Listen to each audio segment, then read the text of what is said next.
Hoje, mais do que em outros momentos, a linguagem do jovem é ambígua, muitas vezes. Porque o referencial dele não é o referencial de outras pessoas. Aliás, é comum, você que está me acompanhando agora, você já leu algum texto que seu avô escreveu, ou se você tem a felicidade de ter a sua bisa ou o seu biso ao lado, um texto que ele tem escrito, algumas palavras, e você, com toda certeza, deve ter desejado corrigir. Como um dia quis este que vos fala corrigir também a palavra aluguer. Até que fui ao dicionário e tomei conta e tomei ciência de que o termo aluguer está presente no dicionário, você pode consultar. Na verdade, a minha correção foi um aprendizado. Mas é claro que houve e continua existindo uma série de situações de reforma ortográfica. Por conta disso, a linguagem do jovem acaba ignorando tudo isso e fazendo com que exista a sua própria forma de comunicação. É nesse sentido que existe o famoso internetês, sobre o qual me referi no início do nosso comentário.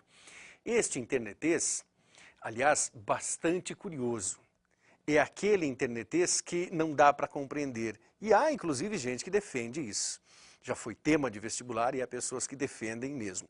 Permita-me pegar esse material aqui, eu vou pedir a sua gentileza para que eu possa ler. Veja, porque estará aparecendo aí na tela para você e é uma dificuldade interessante. PQVC, não, chegou na agar que eu te falei. É uma indagação. O que é que eu disse? Na verdade é simples. Por que você não chegou na hora que eu te falei? É claro que na linguagem cifrada, na linguagem de internet, no Messenger ou em outras comunidades, outras situações, isso é extremamente comum. Mas é claro que há uma dissintonia com a linguagem formal. Há problema nisso? Há, principalmente quando você escreve. E escreve formalmente para um texto redacional. Então você pode usar esse tipo de comunicação? Pode, desde que você saiba para quem você está se dirigindo e em qual meio você está utilizando esse tipo de linguagem. Agora, numa situação formal, de um emprego, de um concurso, ou mesmo do Enem, que nos interessa de perto, jamais esse tipo de situação deve ser utilizado. Ressalvando se esse for o tema da sua redação, o que é pouco provável. Mas, deixando tudo isso de lado, vamos chamar o bom amigo, o grande amigo Kolbe. Com a palavra, o professor Kolbe, e agora, mudando o nosso foco, a matemática vem à tona.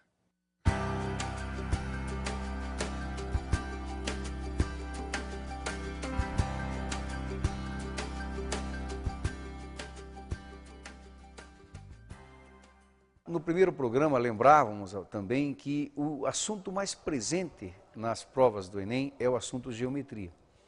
E esse segundo programa será inteiramente destinado à análise de algumas questões de geometria, onde mais uma vez você vai perceber que o mais importante nas questões de matemática do Enem é o seu senso de observação, é o seu cuidado na análise dos enunciados e não se preocupando com fórmulas, com memorizações.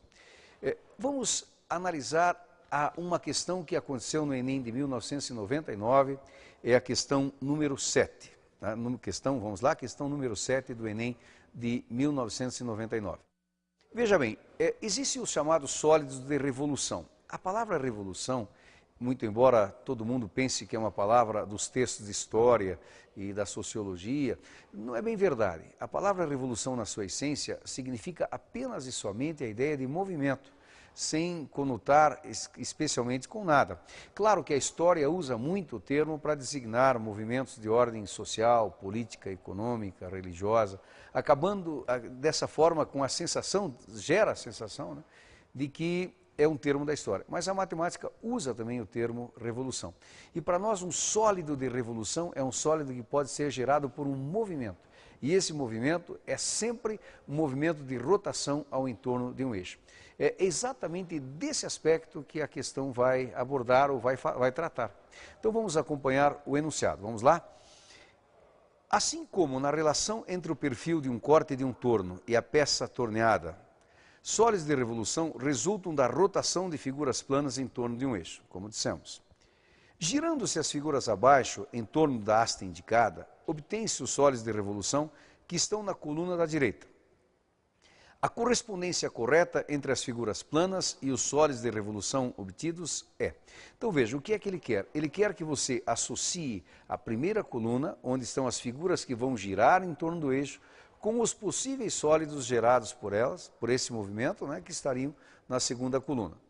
Ou seja, é mais um exercício onde a única coisa necessária para a sua resolução seria a imaginação. Vamos acompanhar a animação que está presente, onde nós percebemos que o giro de cada figura da primeira coluna só pode resultar num único sólido que tem a sua configuração. Ou seja, a figura é meia secção transversal do sólido. Então vamos acompanhando. Observe, a primeira figura girando só pode resultar no sólido que está na alternativa D, exatamente pela configuração geométrica. Quando a segunda figura girar, observe que ela vai resultar no sólido que está na alternativa E. Já a terceira figura, que tem aquela saliência, né? Quando ela girar, observe que o único sólido que pode resultar desse giro está na alternativa A. Então é isso que você teria que fazer, ir associando essas figuras com os seus giros e os sólidos resultantes. Na alternativa D, supondo o giro daquele sólido em torno do eixo, observe que a única figura resultante só pode ser a figura B. Já a última figura, que é uma espécie de um E, ao contrário, né, ela girando, note que sem outra chance só poderia resultar na alternativa C. Portanto, o conjunto que nós observamos associando a figura com o sólido gerado está absolutamente previsto na alternativa D, que seria a alternativa correta do exercício. Portanto, você percebeu, não houve necessidade de fórmula, não houve necessidade de cálculo, apenas interpretar o enunciado e observar nas alternativas restantes qual coincidia com a ideia. E as questões do Enem, com muita frequência, têm essa característica. Na sequência agora, nós vamos associar a matemática com a arte. Será que isso é possível? Vamos ver que uma questão de matemática do Enem fez exatamente isso. Olá, professor Kolbe. Olá, pessoal. Nós estamos aqui para explicar um pouco do cordel para vocês. A origem do cordel no Brasil foi através da vinda dos colonizadores portugueses que trouxeram a ideia que já era bastante difundida na Europa. Um traço bem característico do cordel é a sua forma, a apresentação textual dele. São formados por cestilhas, que são 6 versos com 7 sílabas cada um, e as rimas dispostas no formato ABC-BDB, onde o segundo, o quarto e o sexto versos é que formam as rimas da estrofe. E a maneira como isso se dá de forma prática e a integração social, o Fernando vai explicar um pouquinho para a gente. Bom, a propagação do cordel se dá de uma forma muito simples, mas o registro dele é que foi importante, porque até antes dele ser escrito, ele era passado de uma forma contada, em contação de histórias, em grupos de roda, através de família. O pai contava para o filho e ia sendo passada, as histórias iam sendo passadas de geração a geração, até que passou-se a registrar de forma escrita isso, para a difusão mesmo das histórias mais peculiares do Nordeste, que é de onde partiu mesmo o cordel. E até hoje existe o cordel. E a gente pode ver que ele mantém a mesma estrutura assim.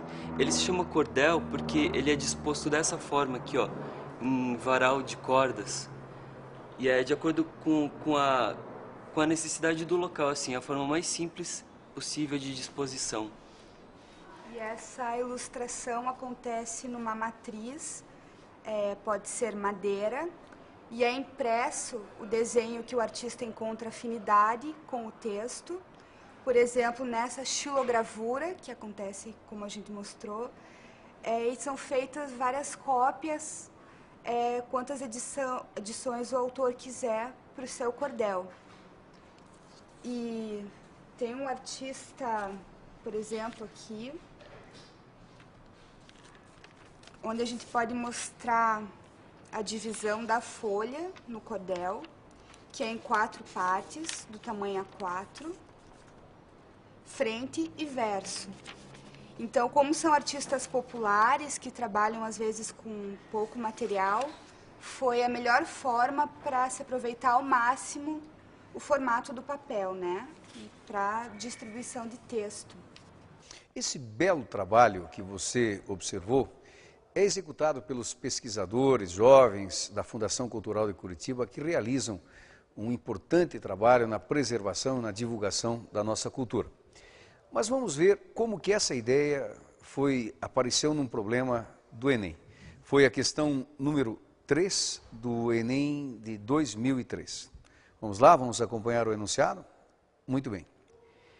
Na literatura de cordel, os textos são impressos em geral com 8, 16, 24 ou 32 páginas de formato 10,5 centímetros por 15,5 centímetros. Então, a ideia que nós observamos antes. As razões históricas que explicam tal fato estão relacionados à forma artesanal como são montadas as publicações e ao melhor aproveitamento possível do papel disponível. Essa é a ideia fundamental, né?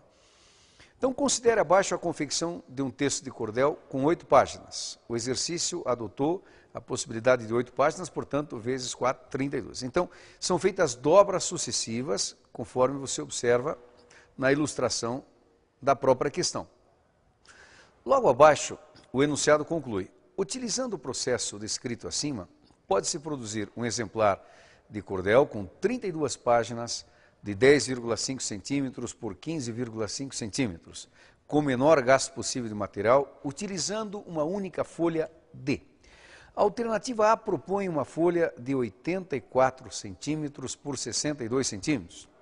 A alternativa B, 84 centímetros por 124 centímetros. A alternativa C, 42 centímetros por 31 centímetros. Alternativa D, 42 centímetros por 62 centímetros. E a alternativa E, 21 centímetros por 31 centímetros. Veja, a maneira de resolver a questão, ela exigiria que você fosse experimentando as alternativas para ver qual delas se ajustaria ao método proposto no próprio enunciado. Quando você chegasse na alternativa D, porque a ideia é ir dobrando a folha sucessivamente. E sempre observe dobrando a dimensão maior.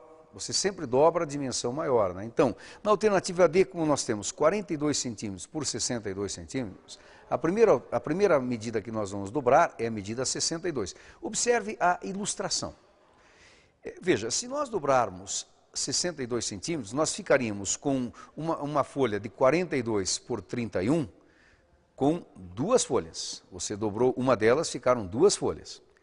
Já na sequência, a maior medida que resta agora é a 42. Então, nós sempre dobramos a medida maior.